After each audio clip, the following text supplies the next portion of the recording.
Hey guys, welcome back to TechMan. Today, let me show you fix Janitor AI. A network error occurred. You may be rate limited or having connection issues. In this tutorial, you'll learn how to fix the a network error occurred messages in Janitor AI.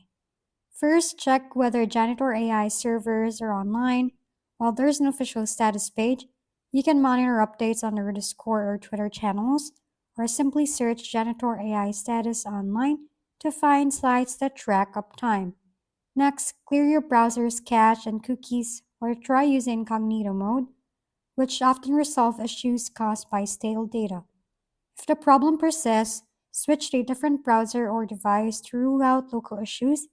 Finally, if you suspect rate limiting or regional restrictions, consider using a trusted VPN to change your location, but be careful with free or public proxies as they can introduce errors or trigger security flags. If we've been helpful, kindly give us a thumbs up and don't forget to hit the subscribe and bell button for more contents. For any questions and suggestions, comment down below.